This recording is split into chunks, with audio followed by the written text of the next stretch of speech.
With a short week, it's awful tough to get ready for the wishbone or triple option.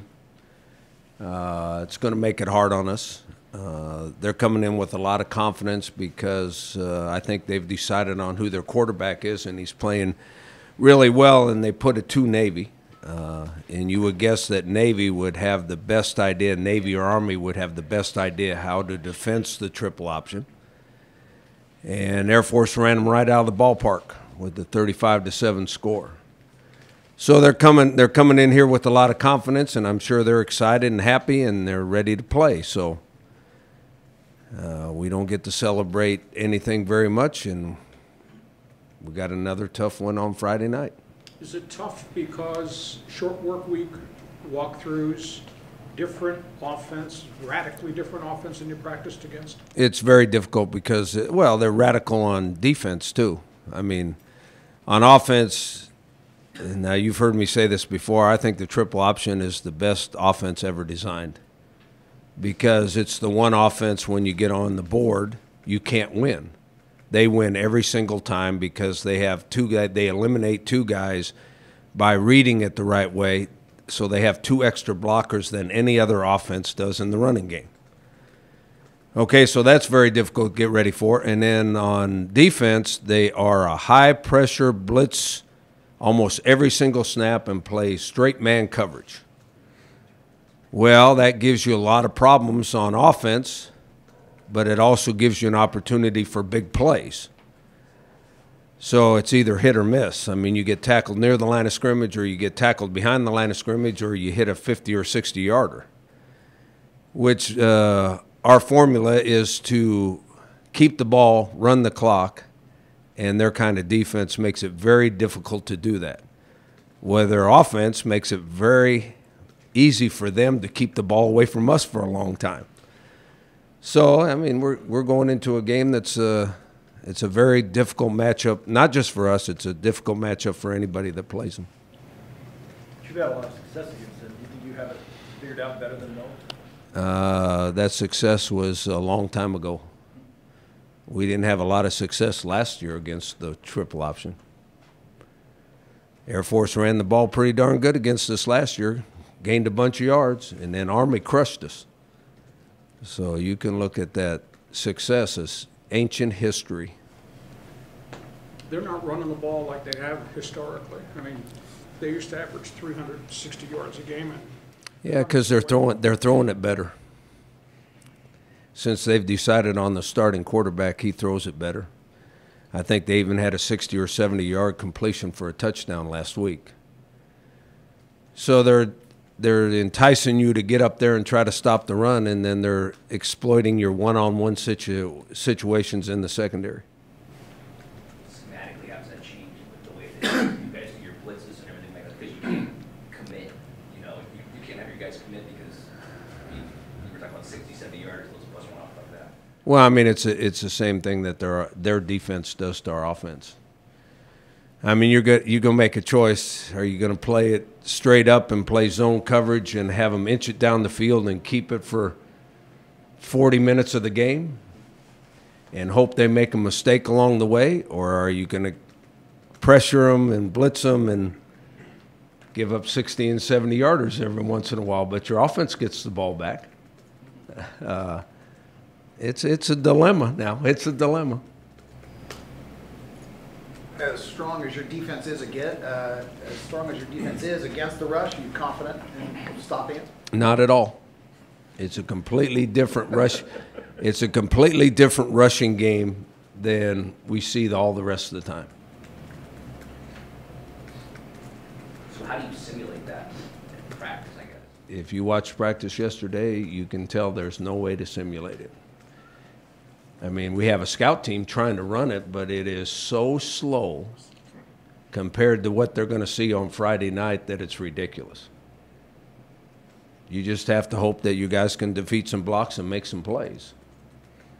The real thing that would really help us is turnovers. If we could cause a turnover or two, that gives your offense the ball and more opportunities to score. Now, I don't know if you all remember, last triple option team we played, they just annihilated us on defense. Rocky, what's the confidence level of your team right now after you did what you did to Boise, because you took them apart? Well, I think the confidence level would be really, really high if we were playing a similar team. I'm hoping, now we're so young, I never know what they're thinking, but I'm hoping they're mature enough to realize this is not the same situation. We're not going to be blitzing and rushing a drop-back quarterback. It's a completely different problem. Now, if they go in there feeling good about themselves and think they're something they're not, they'll run us right out of the ballpark. What's the bigger challenge, adjusting to the triple option offense or keeping these guys mentally where they should be after a big win on the road? I think both of it's a problem. You know, even if they're ready to play, it's hard to get ready for a triple option offense. Way back when you saw it, a whole bunch of 40 or 50% of the games you saw it, you could get really good at playing against it. But now all you see is spread teams, and then all of a sudden you run up against a triple option team, and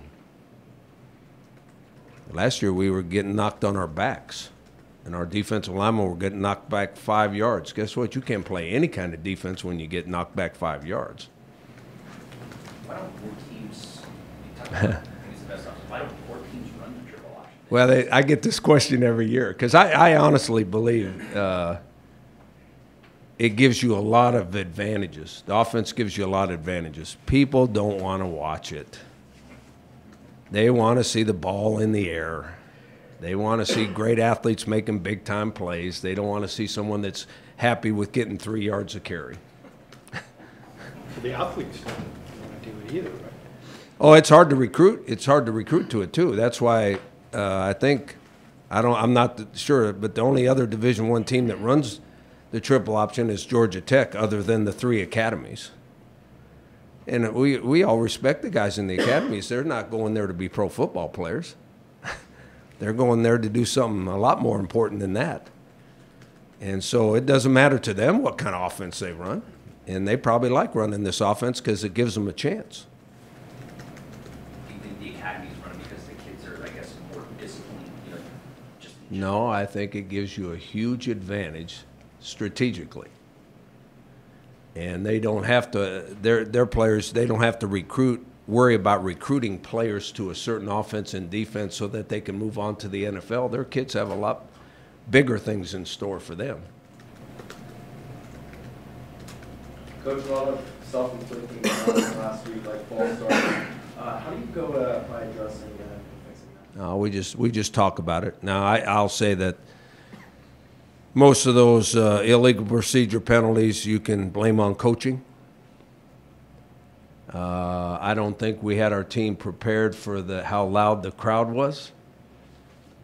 And, I mean, I don't know if this works or not, but most of the time if you're concerned about how loud the crowd's going to be, you pump in loud noise or loud crowd noise during practice, which we didn't do. And I think that our offensive guys had a really hard time hearing the snap count. And now their defensive line stems, which means they line up one place and move to another. Well, usually there's a call that they use to stem with, and sometimes it sounds like a snap count too. You know, it might just be move, but that sounds like cut to some guys. One of the other drawbacks of a Friday game is that your fan base has to choose between San Diego State and their high school loyalty. Have you noticed that the crowd on Friday nights may be a little less enthusiastic, a little less of a factor than Saturday night games? I don't know. I think it depends on who you're playing on Friday night. And I don't know if Air Force, since it's a Navy town, I don't know if Air Force has a draw in this town or not. If it was Navy, I'm sure we'd have a big crowd. But so I don't know, and I know that pro football and college football are playing almost every day of the week nowadays because TV tells us what to do. But I wish Friday night was high school night, and I wish Saturday afternoon was college, and I wish Sunday was pros. That shows you how old I am, because I can remember when that was true. How many times do you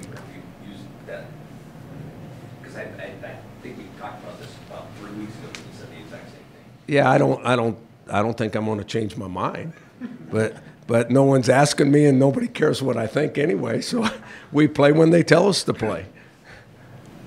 You still like black and white TV too? No, I like color TV.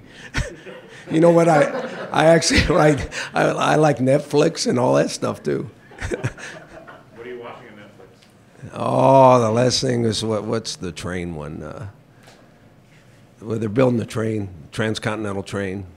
You don't know that one? It was good. If I remember the name, I'll tell you. Okay, that's the 60 and over Netflix. It is. Hell on Wheels. Oh, yeah. Yeah. Rocky, can you talk about Tizino's growth as a linebacker? Well, I think that here's another coaching error. Sometimes coaches, we put a lot of stock in how they look in practice. And sometimes because of the way they look in practice, you don't give them an opportunity to play. Well, last year, that was kind of his scenario that, there was a couple other guys that performed better in practice than he did. And then we had a couple injuries, and he got put in the game. And he was a whole lot better than the guys we were playing. So since that time, he's been a really good player for us. And he gets better as he goes. He's even practicing better now. So I don't know how that works. Some guys just hit their stride at different times in their careers. But he's a really good player right now, really good player. Do you think it was a confidence thing, Rocky, that once he got his opportunity? It might be. It might be. Sometimes it's a maturing process, too. You get thrown in there and you actually have to do things at a certain speed, and he was able to do it, and then all of a sudden you get more confident and you get better. And you learn the scheme better, too. You learn what we're asking him to do better. From a physical attribute standpoint, how does he stand out? Well, I mean, all good linebackers have the same. I mean, he's big enough, he's fast enough, and he's got really good instincts. He's a downhill linebacker, though. He's a run guy. Now, he's a good blitzer, too, because he's a downhill guy. Pass coverage-wise, you don't want to match him up against a real good running back. Your backups out that are playing now, quarterback, fullback, how would you assess their performance? I think our quarterback gets better every week. I think that his ability to extend plays has really helped us. He's still making a lot of inexperienced mistakes that you don't necessarily see, but I think he's played really, really well. I was a little disappointed. Now, I'm going to give the other team credit because they have a really good defense. I was a little disappointed how we blocked for the run last week, which includes the offensive line and the fullback. But you got to give the other team credit because they're really good on defense, so they had something to do with that. It wasn't just our guys. They had something to do with it, too. I had a question. All the years you've been in football, you've had relationships with coaches. Some of them have been at the academies. What's the challenge like for Troy Calhoun or the guy at Army or Navy or VMI in a military environment? Well, I think they have some real advantages, but I also think they have some disadvantages. I think the biggest disadvantage is they don't have as much time with their players as we do. They are on a much stricter schedule. Their players are on a much stricter schedule than our players are. So they have a 2.5-hour window, I think. Now, you'll have to ask them exactly how much time they have. But I think during the football season, they have a 2.5-hour window that they get their players for meetings and practice. We're all under the same rules. You can only have them 20 hours a week, and 3 hours has to be the game. So you have them 17 hours a week during the season. We all have that same restriction, but I would guess that they have fewer hours to work with their players because of their schedule than we do with our players. I think that's the only real disadvantage they have. I think there's plenty of young men out there that are of the type that they want to go to the academy because that's what they want to do with their lives. And they have, don't get me wrong, they have plenty of talent now. They're a very talented football team. They just have players with a little different attitude about life. I mean, their guys are going there because they're on a mission. Our guys come here, I don't know, because they want to play football and be a college student. I mean, they get a very mature, driven young man. So I think that's a real advantage they have. And the reason they all three run the triple option is because it gives you huge strategic advantages. That's why they do it. And they don't care about making their fan base happy. Coach, Darren Hall said he likes being on the island, playing in that one-on-one coverage. So what do you think his strengths are on the field? I think he's a real good cover guy. And he's gaining confidence as he goes. This is not his kind of game. You need defensive backs that play like linebackers this week. When you see Darren making those interceptions, he said he kind of admires Monte Casey the way he plays. Do you see any similarities between the two of those players? Not yet. I think that's who he wants. I think that's who he wants to be compared to, and that's why he asked for that number. So he has the same number. DeMonte Casey might be the best defensive back that ever played here. Darren Hall has enough ability to match that. We'll see how he does. You put Willie Buchanan on that list? See, I didn't get to see Willie play, but I'm sure Willie will be mad I said that.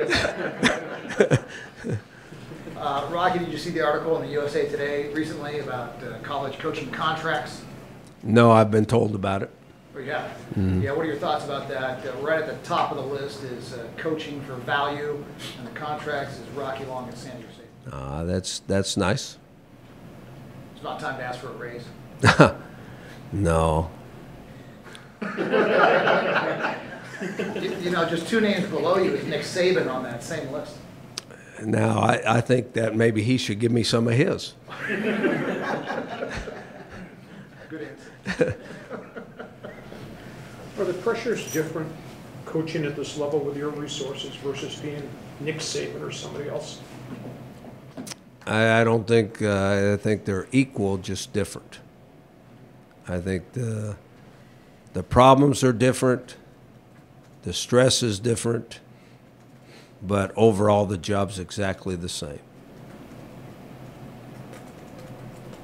Darren said that the defense takes the personality of you guys as coaches and kind of your old school, defensive football attitude. Can you speak to that? The players really feel that the defense comes from your personality, I guess. Well, I don't know if that's good or bad. And I think good coaches try to take advantage of what they do well. And whatever they do well, you try to put them in a situation that they can be successful. And so if most of the time, and we've got great coaches here, most of the time the young men we work with, if they feel we have their best interests at heart, guess what? They're happy and they fall right in line. Coach, what do you think of Rashad Penny's struggles in Seattle recently? I think that happens to a lot of rookies. Hang in there. We'll see. We'll see what you think of him in 5 years, because he's going to be a great player. They put in a brand new field at the stadium this week. How do you think that influences the game? Whether it's They did? I don't know. It depends on how solid the field is. I mean, most of the time, the people that do that know exactly what they're doing, and the field's better because the grass is softer and all that, and the traction is good. Now, sometimes, every once in a while, the traction is slippery when they put a brand new field in. So we'll have to see how it is when we get there. Hopefully, it'll be like most of the time. They've done a great job in the past down there when they've had concerts and stuff and put a new turf in. It's been good when we've gone down there. So I hope it is this week, too.